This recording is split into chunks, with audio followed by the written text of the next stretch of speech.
الله وحده لا شريك له ونشهد أن سيدنا ونبينا وإمامنا وسندنا ومولانا محمدا عبده ورسوله صلى الله تبارك وتعالى عليه وعلى آله وصحبه وبارك وسلم تسليما كثيرا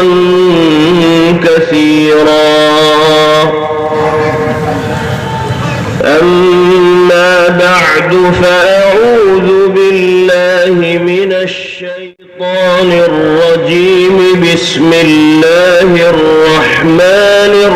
الرحيم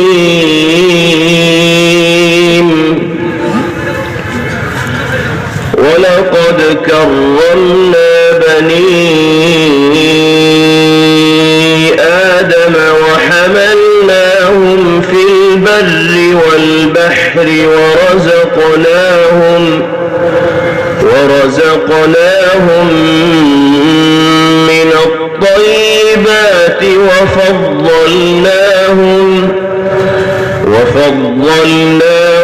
على كثير ممن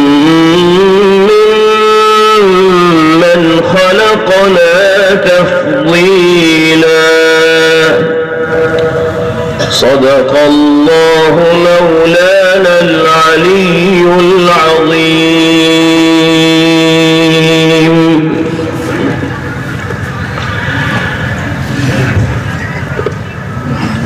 علاقائی سطح پر منعقد ہونے والے اس عظیم الشان اجلاس کے صدر محترم حضرت مولانا شیخ محمد یحییٰ صاحب دامت برکاتہم اور اسٹیج پر تشریف فرما میرے بہت ہی مشفق استاد محترم حضرت مولانا قاری عبدالرؤوف صاحب دامت برکاتہم العالیہ اور جمعیت علماء مغربی بنگال کے روح رواں جمعیت علماء ہند کی مرکزی مجلس عاملہ کے رکن رکین اور معروف شخصیت حضرت مولانا صدیق اللہ صاحب چودھری دامت برکاتہم اور اسٹیج پر تشریف فرما دیگر مقتدر حضرات علماء کرام محترم بزرگوں بھائیوں اور نوجوان ساتھیوں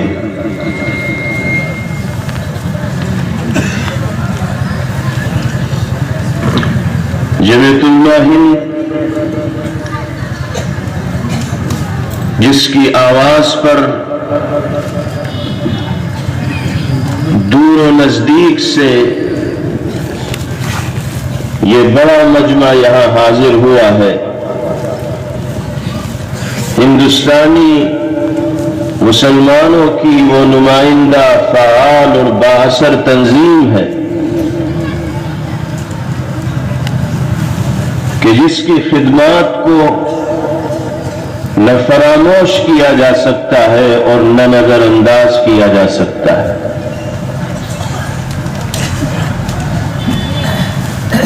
1919 میں قائم ہونے والی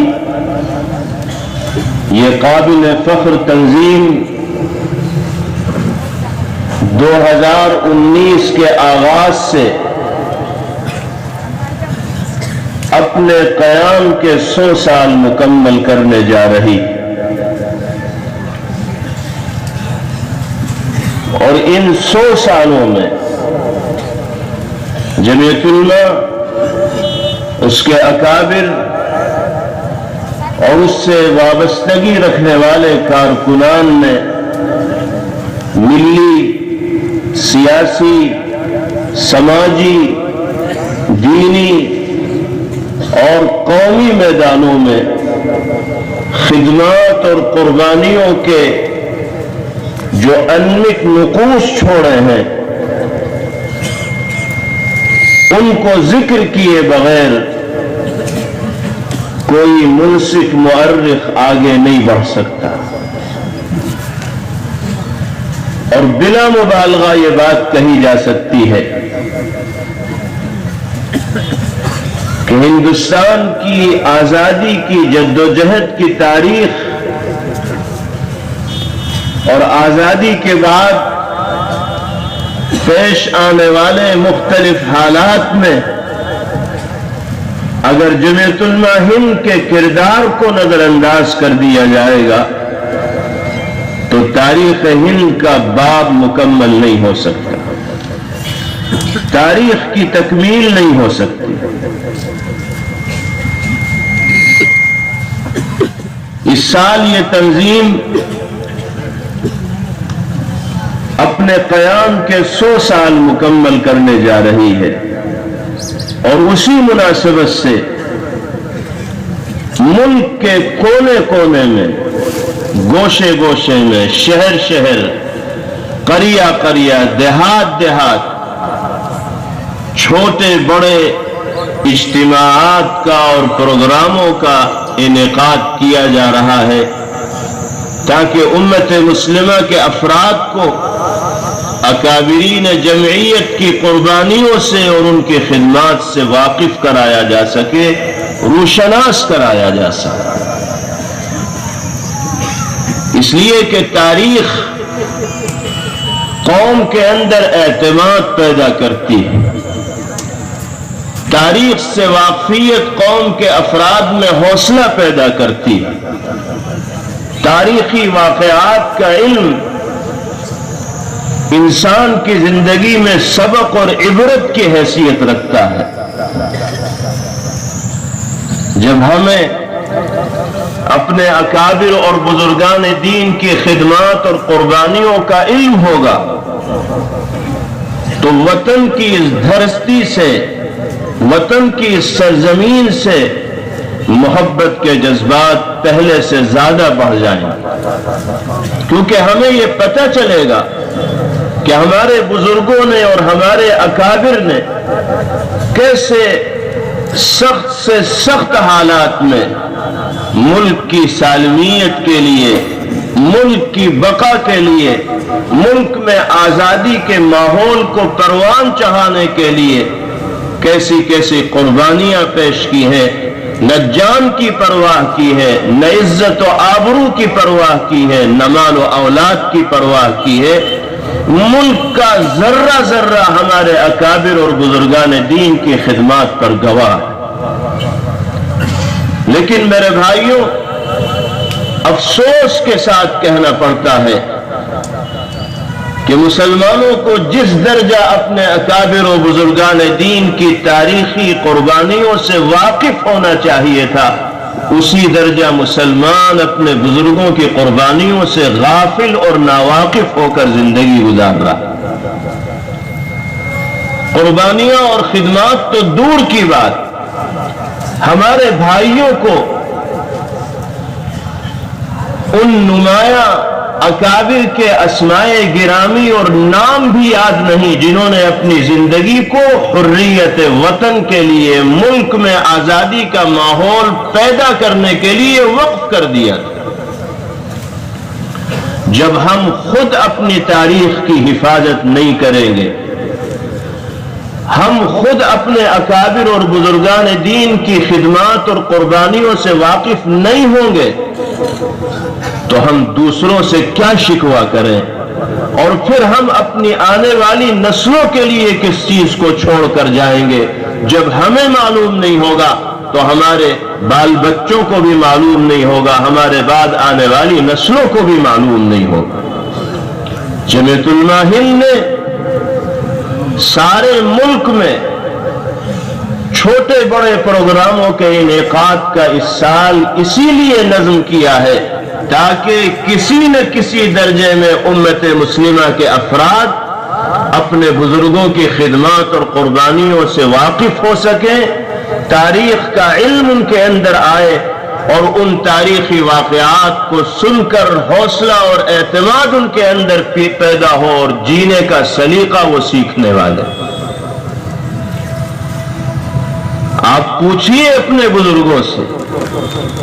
اپنے علاقے کے ذمہ داران سے، جمیعت علماء ہند سے وابستہ اکابر سے، کہ کیسے نازک حالات میں حضرات علماء کرام نے اور جمیعت علماء ہند کے اکابر نے ملت اسلامیہ کی رہنمائی کی، کیسے کیسے پریشان کن حالات سے نکلنے کی راہیں ان کے لیے ہموار کی ہیں۔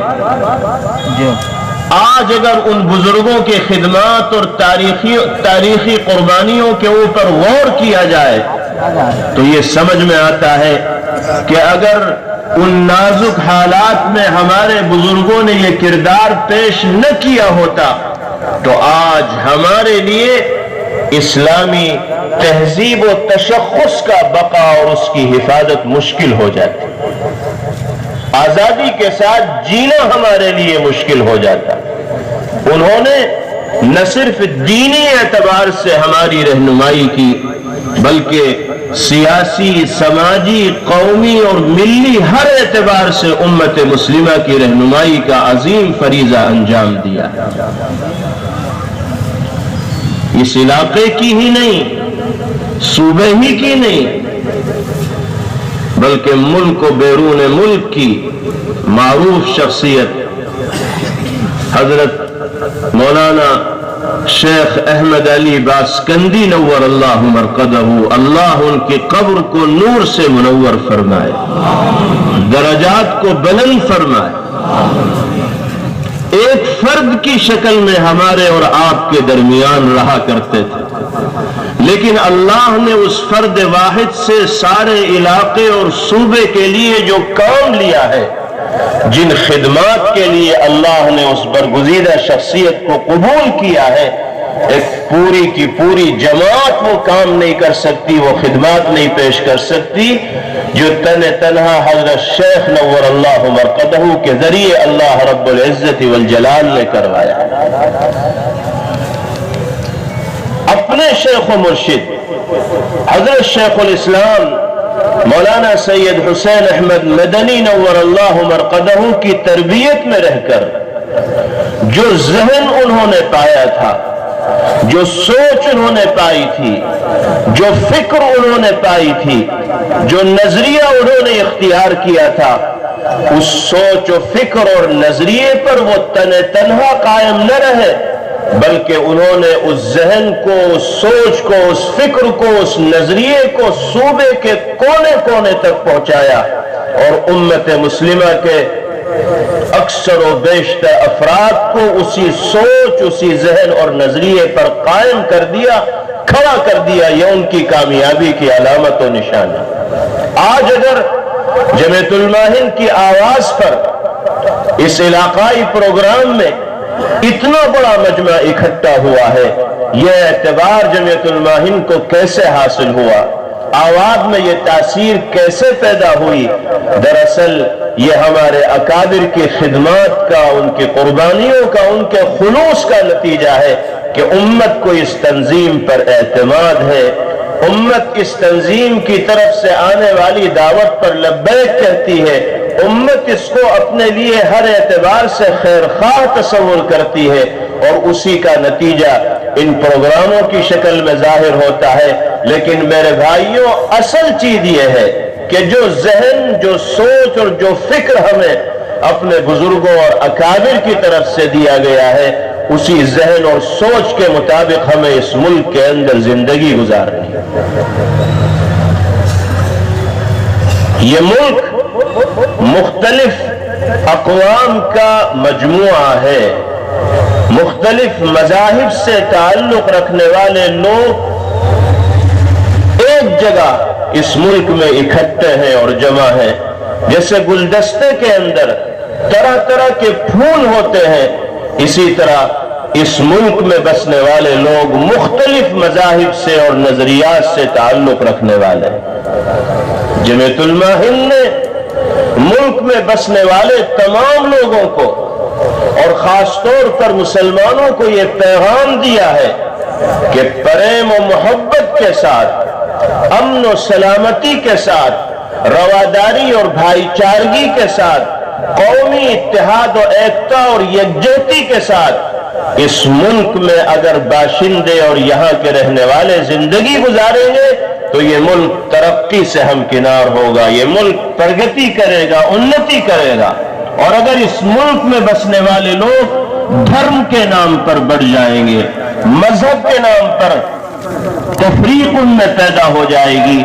مسلکوں کے نام پر ان میں انتشار کی ہوا چلنے لگے گی، تو یہ ملک ترقی سے محروم ہوتا چلا جائے گا، کامیابی سے پیچھے ہٹتا چلا جائے گا۔ ہمیں اپنے اکابر کے اس پیغام کو اپنے ذہن و دماغ کے اندر راسخ کر لینا ہے اور اتار لینا ہے، اور صرف اس ملک ہی میں نہیں بلکہ دنیا میں جہاں بھی ہم رہیں، جناب محمد الرسول اللہ صلی اللہ تعالی علیہ وسلم نے انسانیت کے ساتھ خیر خواہی کا جو کردار پیش کیا ہے، میرے بھائیوں ہمیں وہی کردار پیش کرنا ہے۔ اگر ہم اس نبوی کردار کو پیش کرنے میں کامیاب ہو جائیں گے تو بڑے سے بڑا دشمن ہمارے سامنے گھٹنا ٹیکنے پر مجبور ہو جائے، جس کا دل پتھر ہوگا، بلند اخلاق کے نتیجے میں اس کے دل کے اندر بھی نرمی پیدا ہو جائے گی۔ ہمیں اشتعال میں نہیں آنا ہے، جذبات کی رو میں نہیں بہنا ہے، فیصلہ وہ کرنا ہے جو ملت کے لیے بھی مفید ہو، قوم کے لیے بھی مفید ہو، وطن کے لیے بھی مفید ہو۔ یہ صحیح ہے کہ ملک میں مٹھی بھر لوگ ایسے بھی ہیں، کچھ سرپھرے ایسے بھی ہیں جو اشتعال انگیز باتیں کر کے، نفرت آمیز تقریر کر کے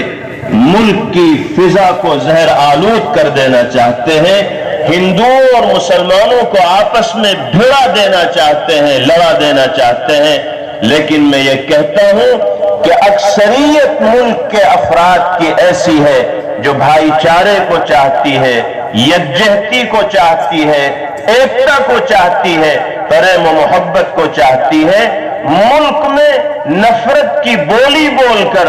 ہندوؤں اور مسلمانوں کے درمیان لڑائی کرنے والے طبقے کا مقابلہ ہمیں مل جل کر کرنا ہوگا۔ غیر مسلم برادران وطن کو جو سنجیدہ ہوں گے ساتھ لے کر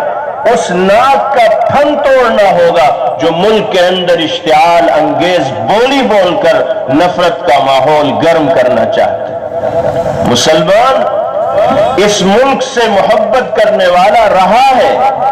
اور اس کو اپنے محب وطن ہونے کو ثابت کرنے کے لیے کسی سند کی، شہادت کی اور گواہی کی نہ پہلے کوئی ضرورت تھی،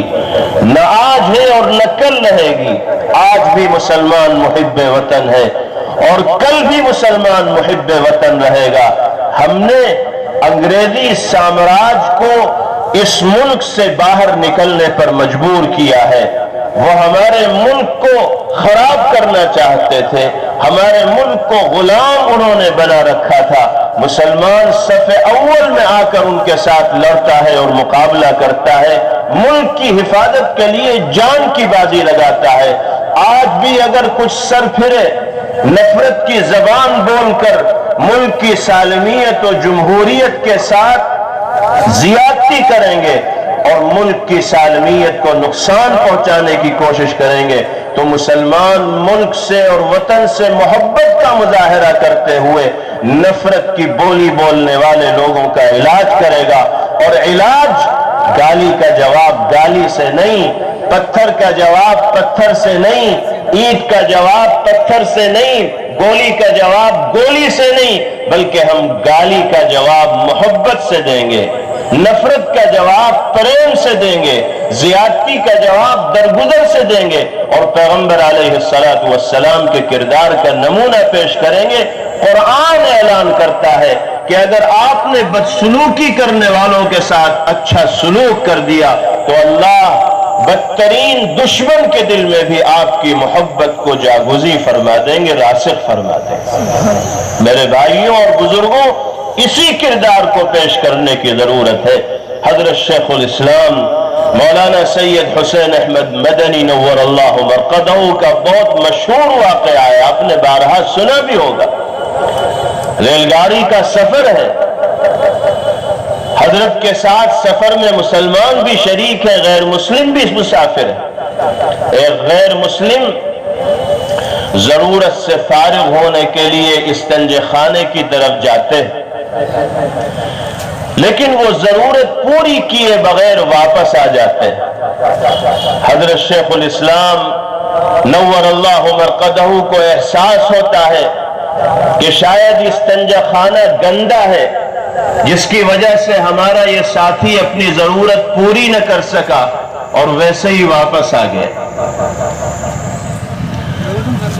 حضرت کے ساتھ سفر میں جو خادم شریک تھے وہ فرماتے ہیں کہ حضرت نے سگریٹ کے کچھ ڈبے اکٹھے کیے اور اس کو لے کر استنجے خانے کی طرف گئے۔ کچھ دیر کے بعد واپس تشریف لائے اور اپنے اس غیر مسلم ساتھی سے، جس سے پہلے سے کوئی شناسائی اور واقفیت حضرت مدنی نور اللہ مرقدہ کی نہیں تھی، فرمایا کہ جائیے ضرورت سے فارغ ہو جائیے۔ وہ کہنے لگے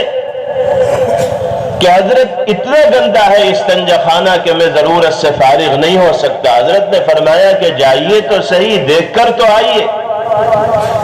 وہ گئے تو دیکھا کہ استنجا خانہ بالکل صاف تھا۔ وہ ضرورت سے فارغ ہو کر آئے اور حضرت سے عرض کیا کہ یہ کیسے ہو گیا؟ میں پہلے گیا تھا تو بالکل بھرا ہوا تھا اور میری ہمت نہ ہو سکی کہ میں ضرورت سے فارغ ہو جاؤں، لیکن میں دوبارہ گیا تو بالکل صاف تھا۔ حضرت نے اظہار تو نہیں کیا، لیکن وہ سمجھ گیا کہ یہ حضرت ہی کا کام ہے، انہوں نے میرے لیے استنجے خانے کو صاف کیا ہے۔ ایک غیر مسلم کے لیے حضرت مدنی نور اللہ مرقدہ جیسے جلیل القدر انسان یہ خدمت کر رہا ہے۔ خواجہ نظام الدین رحمہ اللہ جو لیگی ذہن کے تھے، وہ بھی اس ڈبے میں سفر کر رہے تھے۔ وہ کہتے ہیں کہ جب میرے سامنے حضرت مدنی نور اللہ مرقدہ کا یہ کردار آیا تو میں ان کے خلاف بولا کرتا تھا، ان کے خلاف فتوے بھی میں نے دیے تھے، لیکن جب یہ کردار حضرت مدنی علیہ الرحمہ کا میرے سامنے آیا تو میں ان کے قدموں پہ جا کر گر گیا اور میں نے معذرت بھرے لہجے میں عرض کیا کہ حضرت مجھے معاف فرما دیجئے، میں نے آپ کے خلاف بدزبانی بھی کی ہے اور آپ کے خلاف میں نے فتویٰ بھی دیا ہے، لیکن جو کردار آج آپ نے غیر مسلم کے ساتھ پیش فرمایا ہے ہم تو اس کا تصور بھی نہیں کر سکتے۔ حضرت مدنی نور اللہ مرقدہ فرماتے ہیں کہ بھائی اس میں میرا کوئی کمال نہیں، یہ کردار اور یہ طریقہ تو مجھے میرے آقا جناب محمد الرسول اللہ صلی اللہ علیہ وسلم سے ملا ہے۔ اور صحیح حدیث میں یہ واقعہ مذکور ہے کہ ایک یہودی پیغمبر علیہ السلام کا مہمان بنتا ہے، رات میں آپ کے بستر پر وہ آرام کرتا ہے، اور اتفاق یہ کہ رات میں گندگی اس کے جسم سے نکلتی ہے جو پیغمبر علیہ السلام کے بستر پہ گر جاتی ہے۔ بعض حضرات کہتے ہیں کہ بالارادہ اس نے نبی کریم علیہ السلام کے بستر مبارک کو گندا کیا، نجس کیا، اور پھر صبح ہونے سے پہلے چپکے سے نکل گیا کہ جب صبح ہوگی اور لوگ دیکھیں گے اور پیغمبر علیہ السلام کے سامنے بات آئے گی تو مجھے ڈانٹا جائے گا، برا بھلا کہا جائے گا، اس لیے صبح ہونے سے پہلے آپ کے بستر کو گندا کر کے وہ یہودی چلا گیا۔ لیکن اتفاق یہ کہ وہ اپنی تلوار وہیں بھول گیا۔ جب صبح ہو گئی اسے یاد آیا کہ میری تلوار تو وہیں رہ گئی۔ اب تلوار لینے کے لیے جب واپس آیا تو اس کی حیرت کی انتہا نہ رہی کہ جناب محمد الرسول اللہ صلی اللہ علیہ وسلم اپنے مبارک ہاتھوں سے اس یہودی کے گندے کیے ہوئے بستر کو صاف کر رہے۔ اس نے آ کر دیکھا تو شرم کے مارے پانی پانی ہو گیا، آنکھوں سے آنسو جاری ہو گئے، نبی کریم علیہ السلام سے معذرت کرنے لگا، لیکن قربان جائیے نبی کریم علیہ الصلوۃ والسلام کے اخلاق پر اور عفو درگزر پر اور انسانیت کے جذبے پر آپ نے شکایت کا ایک بول نہیں بولا، اس کو حیا بھی نہ دلائی، اس کو عار بھی نہ دلائی، بلکہ فرمایا کہ بھئی تم اپنی تلوار بھول گئے تھے، وہ لے کر چلے جاؤ۔ یہ ہے اخلاق نبی کریم علیہ الصلوۃ والسلام کی۔ اس کا نتیجہ یہ ہوا کہ وہ اسلام قبول کرنے پر مجبور ہوا۔ نبی کریم علیہ الصلوۃ والسلام کی محبت سے اس کا دل بھر گیا۔ مسلمانوں کو اسی کردار کو دنیا میں پیش کرنے کی ضرورت ہے۔ آج افسوس کے ساتھ کہنا پڑتا ہے کہ غیروں کے ساتھ اس کردار کو پیش کرنا تو دور کی بات ہے، مسلمان اپنوں کے ساتھ یہ کردار پیش کرنے کے لیے تیار نہیں۔ اولاد والدین کے ساتھ یہ کردار پیش کرنے کو تیار نہیں، بھائی بھائی کے ساتھ یہ کردار پیش کرنے کو تیار نہیں، رشتہ دار کے ساتھ یہ کردار پیش کرنے کو تیار نہیں، تو پھر غیروں کے ساتھ یہ کردار کہاں پیش کیا جائے؟ آج اجتماعی طور پر مسلمانوں کو جس تنزلی اور پستی کا سامنا کرنا پڑ رہا ہے، اس کے ظاہری اسباب چاہے کچھ بھی ہو، لیکن حقیقت اور سچائی یہ ہے کہ ہم نے اللہ کی رسی کو چھوڑ دیا اور جناب محمد الرسول اللہ صلی اللہ علیہ وسلم کے مبارک طریقے کو فراموش کر دیا۔ اللہ نے آزمائش و امتحان کی بھٹی کے اندر ہمیں اتار دیا۔ آج بھی اگر ہم اللہ کے ذکر سے اپنے ذہن و دماغ کو سرشار کرنے والے بن جائیں، مالک کی یاد میں مستغرق ہو کر زندگی گزارنے والے بن جائیں، اور نبی پاک علیہ الصلوۃ والسلام سے سچی عشق و عقیدت و محبت کا مظاہرہ کرنے والے بن جائیں، تو حالات کے بدلنے میں دیری نہیں ہوگی۔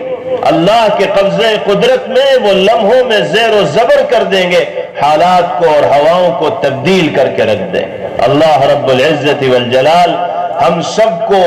دونوں جہاں کی کامیابیوں سے سرفراز فرمائے، اپنے اکابر اور بزرگان دین کی خدمات اور قربانیوں سے سبق لے کر باری تعالی ہمیں کامیابی کے ساتھ زندگی گزارنے کے مواقع مرحمت فرمائے۔ مبارکبادی کے لائق ہیں جمعیت علماء ہند کے علاقائی ذمہ داران اور کارکنان، جنہوں نے بڑی محنت و جافشانی اور جد و جہد کے ذریعے مہینوں تیاری کر کے، لوگوں کی ذہن سازی کر کے، بڑا خرچہ اپنے کاندھوں کے اوپر جھیل کر کے اس بڑے پروگرام کا انعقاد کیا۔ اللہ ان تمام حضرات کو جزائے خیر عطا فرمائے، ان کی خدمات اور کاوشوں کو قبول فرمائے، اور ہم سب کو دین پر استقامت و مضبوطی نصیب فرمائے۔ وآخر دعوانا ان الحمد للہ رب العالمین۔